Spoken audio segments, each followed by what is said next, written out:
네, 선생님 오늘 시험 보고 오시느라 고생하셨습니다. 너 매번 그런 소리를 하냐. 내가 시험을 한두 번 봐? 벌써 몇 번째냐? 내가 올해, 진짜. 토익 시험을 안 보니까 망정이지. 내가 그때 너랑 시험 총평, 우리 서울시 지방지 찍었던 예. 게 6월 달이잖아. 네, 몇 달 됐죠? 그러니까 석 달 안 돼가지고 본 것 같아. 몇 가지 궁금한 점이 또 시청자들도 있을 것 같아가지고 제가 대신해서 좀 질문을 좀 드릴게요. 그래요. 네. 일단은 그 시험 보고 오셨으니까 전반적인 총평 좀 부탁드리겠습니다. 근데 총평을 사실 뭐 이렇다 저렇다 이제 말하는 것보다도 얘기하려면 솔직히 길어. 오늘 내가 사실은 일반기계기사 시험 보고 와서 뭐 총평 말할 게 뭐 얼마나 있을까 싶었거든, 솔직히. 근데 오늘 시험 보고 오면서 좀 이야기할 게 많아졌구나 이런 생각이 들었어. 근데 이제 간략하게 내가 얘기하면 두 가지를 얘기해주고 싶어. 총평에 대해서. 하나는 문제 유형. 문제 유형이 요새 이제 그런 얘기가 나오잖아. 자꾸 이제 우리 국가기술 자격시험에도 신유형이 나오고 있다. 예. 그런 얘기가 이제 심심치 않게 아마 너도 들어봤을 거야. 예. 근데 그 부분을 내가 오늘 정말 좀 뼈저리게 느꼈던 그런 시험 패턴이 나왔고, 두 번째는 확실히 CBT가 되면서 시험 많이 달라졌어. 그래서 우리 오늘 시험 본 친구들도 느꼈겠지만 앞으로 시험 보실 분들이 참고했으면 좋을 만한 이제 요 내용을 내가 말을 해주려고 그래. 그래서 일단 크게 두 가지로 좀 얘기를 하려고 하는데, 하나는 이제 맨 먼저 얘기하고 싶은 거는 이제 이 CBT 시험에 대해서 좀 얘기를 한번 해볼게. 네. 그 CBT 시험이 이제 되고 나서 이제 많은 분들이 아실 거야. 뭐 CBT 시험이니까 컴퓨터로 시험 보는 거 아니냐 이제 이렇게 생각할 수 있는데, 내가 이제 확실히 CBT 시험이 되니까 일반기계기사 시험이 이렇게 변했습니다. 이렇게 설명하려고 그러면은 맨 먼저 지금까지 치러진 CBT 시험에 대해서 먼저 한번 짚고 가야 될 것 같아. 뭐냐면은 기계설계 산업기사하고 기계제도 기능사는 이미 CBT 시험이 시작이 됐단 말이야. 그리고 잘 돌아가고 있어. 나는 지금까지 기계제도 기능사 같은 경우는 CBT 시험이 2017년부터 시작을 했단 말이야. 근데 한 번도 CBT 시험이 돼가지고 못해 먹겠어 이런 소리 들어본 적은 없어. 예, 맞아요. 뭐 CBT가 들어와가지고 시험이 뭐 너무 어려워져서 못하겠어요, 뭐 자격증 따기 너무 힘들어 이런 얘기 들어본 적이 없거든. 기계설계 산업기사도 마찬가지야. 처음에 살짝 CBT가 아니라 설계 변경이라고 하는 이제 그 과목이 실기시험에 들어가면서 그것 때문에 좀 어렵다 뭐 그런 얘기는 들어봤는데, CBT 시험 자체에 대해서는 왈가왈부하는 얘기를 못 들어봤어, 솔직한 얘기로. 근데 우리 일반 기계기사하고 기계설계 산업기사나 기계제도 기능사 비교하면은 일단은 문제 수가 100문제야 일반 기계기사는. 그러니까 상당히 길어. 그 20문제, 그러니까 일반 기계기사하고 기계설계 산업기사하고 80문제 차이밖에 안 나는데, 컴퓨터를 들여다보면서 하는 그 체감적인 시간은 굉장히 길단 말이야. 그리고 두 번째, 어떤 차이가 있냐면은, 물론 우리 기계설계 산업기사도 그렇고 기계제도 기능사도 마찬가지인데 계산 문제가 나오긴 나와. 근데 일반 기계기사는 일단은 삼역학을 끌어안고 있잖아. 재료, 열, 유체를 끌어안고 있잖아. 여기서 나오는 문제들이 어때? 다 이제 단위, 숫자, 도면 이런 게 나오잖아. 그냥 내가 오늘 시험을 보는데 이랬다니까? 모니터에 시험 문제가 딱 떠 있는데, 그거를 풀려고 그러면 계산을 손으로 이렇게 계산을 해봐야 되잖아.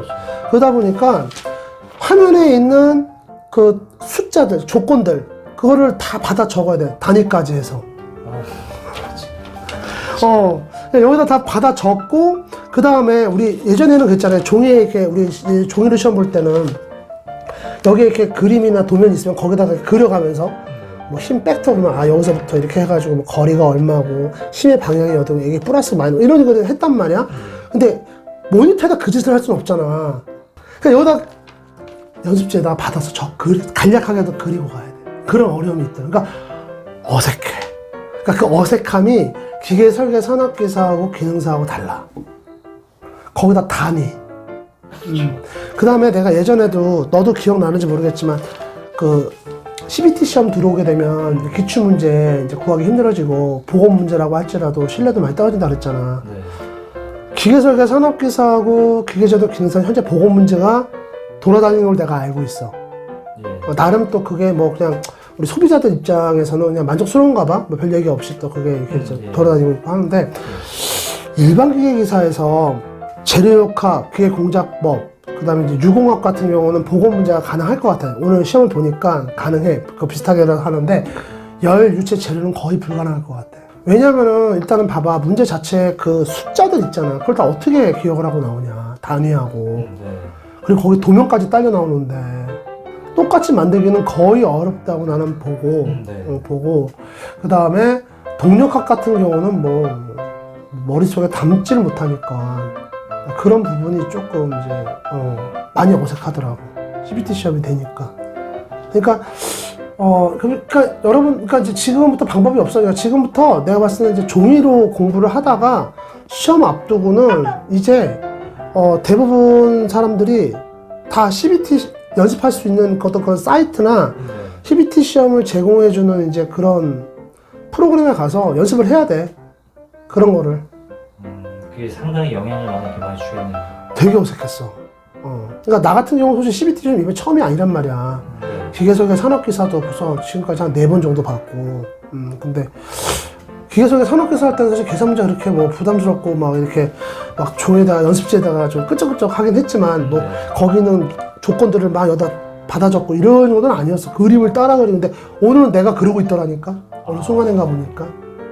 그러고 있었던 거지. 그리고 말 나온 김에 요것도 하나 짚고 왔습니다. 계산기 문제 한번 짚고 왔으면 좋겠다. 그 계산기 같은 경우는 우리 CBT 시험에 이제 시험이 치러지는 그 인터페이스 안에서 제공을 해줘. 계산기 자체를. 계산기 자체를 이제 지원을 해주는데 내가 쓰던 계산기가 편한 사람들이 있어. 내가 오늘 그랬어. 그래서 나는 오늘 계산기 가져갔는데 계산기를 안 갖고 오는 사람들도 꽤 되지 않을까 싶다. 내 짐작에는. 이건 내 뇌피셜이야. 왜냐면은 그 CBT 상에서 그거 주니까. 그리고 이제는 계산기도 아무거나 못 쓰잖아. 그렇죠. 공단에 딱 지정해준 거 이제 써야 되잖아. 어떤 사람들은 나 그 질문을 얼마 전에 내가 받았네? 계산기 그냥 뭐 다 써도 된다면서요? 뭐 체크 안 한다면서요? 써도 되지 않나요? 그거 물어보는 친구도 있는데, 이따금씩. 있는데, 그건 남이 거기서 공단에서 하지 말라는 짓을 하면 안 돼. 그리고 오늘 나 같은 경우는 꼼꼼하게 검사하시더라고.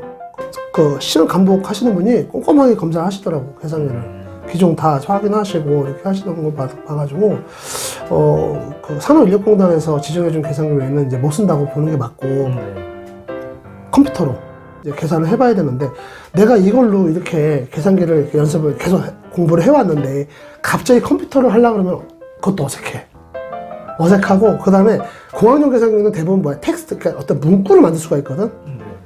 근데 우리 저기 CBT 시험에서 제공해주는 공학용 계산기는 그렇게 문구를 만들기가 힘들어.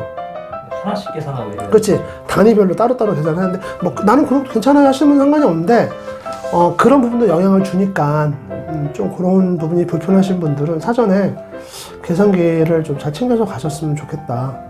뭐, 난 가서 해도 되지 않을까. 이렇게 막연하게 생각하시고 가시면, 그것도 시험을 보는 과정 내내, 좀 수험자를 불편하게 할 수 있는 상황이 아닐까. 이런 생각이 들어. 그래서 그런 부분들이 좀 많이 좀 힘들었을 것 같고, 그 다음에 또 한 가지는 시험장 갈 때 분명히 다들 그렇게 생각할 거예요. 백지나 이면지 가져간 거 생각하시는 분 있을 거야. 분명히 있을 거야. 근데 연습지를 따로 주잖아. 그러니까 시험장 갈 때는 사실상 내가 이제 오늘 저번에 우리 기계석의 산업기사 시험 볼 때도 봤는데 신분증 외에는 거의 가져갈 게 없는 것 같더라고. 그렇죠. 신분증 외에는 거의 가져갈 게 없는데 여기도 그래. 근데 이제 뭐 그 문제 풀이할 때 쓸 샤프 정도나 뭐 볼펜이나 샤프는 가져와야 되겠지. 본인이 쓸 거. 그거 한 자료 좀 갖고 가야 되는데 문제는 뭐냐면 그 연습지를 나올 때 다 반납하고 나와야 되잖아. 그렇죠. 그러니까 문제를 갖고 나올지 못해 이제. 머릿속에 들고 나와야죠. 이제 그렇게 된 것 같아. 그래서 일단 요런 부분들이 지금 이제 CBT 시험이 되면서 일반 기계기사 같은 경우는 좀 우리 수험생들이 한번 생각해 보아야 될, 체크해야 될 부분이다. 이제 얘기를 해주고 싶고, 그 다음에 이제 문제 유형을 한번 이제 얘기를 한번 해주고 싶어. 근데 이거는 사실 CBT 시험에서 이렇게 된 건지, 내가 그렇게 느낀 건지, 아니면 이전부터 이런 방향으로 진행되어 온 건지는 나도 좀 판단하기가 힘들어. 거기다 내가 올해 같은 경우는 일반 기계기사 시험을 1회는 봤단 말이야.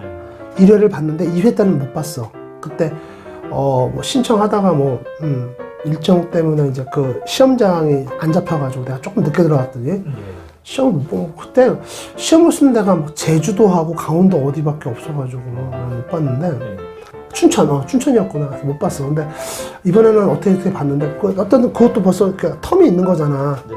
근데 어쨌든 나는 오늘 어떤 걸 느꼈냐면은 시험 문제 유형이 예전에는 그냥 주제에 대해서 하나의 주제에서 알면은 한 문제를 맞췄어 그냥.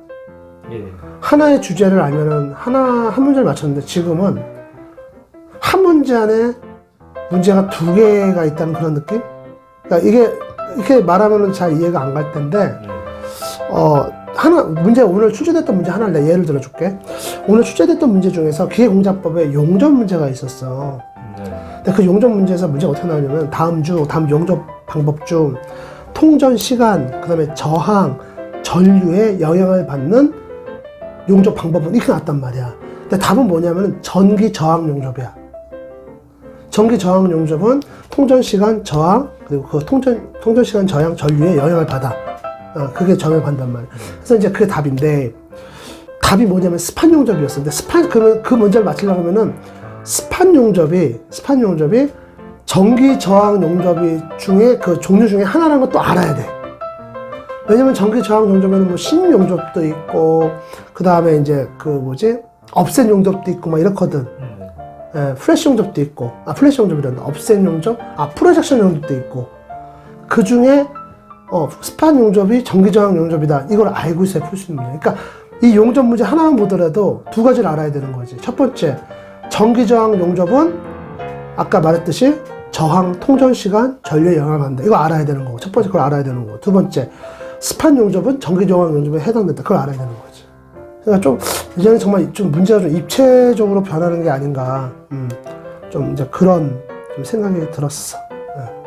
CBT 시험 이후로 변경돼서 학생들에게 이제 어떤 영향이 어떤 게 있을지 그걸 좀 얘기 좀 해주세요. 그러니까 그거는 뭐 내가 앞에서도 얘기했지만 일단은 첫 번째는 그거야. 지금 시험을 준비하는 패턴이 이제부터 준비하시는 분들 다 바꿔야 되겠지. 종이로 연습하는 건 의미가 없어. 그러니까 그렇다고 아예 의미가 없다 이런 얘기가 아니라 어차피 시험장 가면 이제 컴퓨터로 시험을 봐야 되기 때문에 아까 내가 말했듯이 문제를 읽고 종이에다가 적어서 풀어야 되는 그런 상황이 왔잖아. 그런 부분을 솔직히 연습을 해야 되고 첫 번째는 그러니까 CBT 환경에서 자꾸 연습을 하는 게 중요해. 근데 이제 이게 좀 제약이 있을 것 같아. 내가 보니까 왜냐면 그렇게 좀 CBT 시험 환경을 제공해주는 사이트나 그런 것들이 많지가 않은 걸로 알고 있어. 일단은 좀 그런 거에 있어서 좀 제약이 있긴 한데 뭐 그래도 방법이 없잖아. 방법이 없으니까 좀 그렇게 해야 되는 것 같고 두 번째는 기출문제. 이거 진짜 문제다. 거기다 이제 앞으로 계속 이제 지금 오늘도 내가 얘기했지만 뭐 이렇게 내가 좀 입체적이다 했잖아. 이제 그런 문제는 그냥 통틀어서 우리가 신유형 문제 이렇게 하자고. 그러니까 신유형 문제들을 어떻게 이제 접할 거냐 우리 학생들이 그런 게 문제가 될 것 같아. 예전처럼 이제 기출 문제가 이제 막 나오지 않기 때문에 그 부분이 좀 문제가 되지 않을까 싶네. 내 생각에는. 그래서 그냥 이걸 간단하게 얘기를 하면은 예전보다 유방기사 필기 합격하기가 좀 쉽지 않겠구나. 나는 이렇게 생각이 들어. 근데 이제 이거는 사실 나도 이제 이 영상이 올라가고 나면 이번에 시험 보신 분들이 올릴 거야. 이제 뭐 이렇게 올릴 거라고 난 생각을 해. 올릴 거라고 생각을 하는데 그분들 의견도 한번 들어봐. 나는 그렇게 느꼈어. 조금 더 노력을 해야 이제 붙을 수 있는 시험이 됐구나. 그렇게 생각을 했다는 거 하고. CBT 시험 오늘 이제 시험 보고 온 학생들한테 해주고 싶은 말 있으시다면 좀 부탁 좀 드릴게요. 이거 혹시 오늘 그 시험 본 분들이 이건 내 생각이야. 그러니까 나도 좀 얘기를 듣고 싶어. 혹시 누가 좀 있으면은 붙잡고 얘기를 좀 들어보고 싶어. 듣고 싶은 게 뭐냐면은 예상했던 것보다 5문제 정도 덜 나오지 않았어요? 결과가 그러니까 덜 나왔던 건 점수가 더 떨어지지 않았어요? 그걸 묻고 싶은 거야.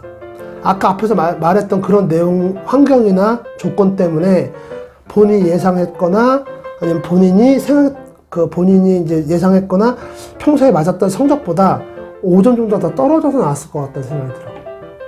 아슬아슬하게 붙을지 모르겠다고 생각한 사람들 중에 떨어진 사람도 그렇지 않을까 싶은 거지. 그러니까 이건 내 뇌피셜이야. 미리 말하면은 이거는 뭐 그럴 거야 이게 아니라 그럴 가능성이 높다는 거지. 그럼 이제 이전에 이제 좀 편하게 준비해왔던 사람들은 좀 이렇게 그렇게 생각을 하면 안 되겠네요.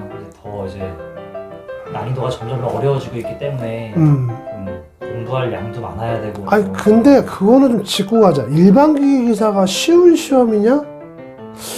그건 상대적인 것 같아.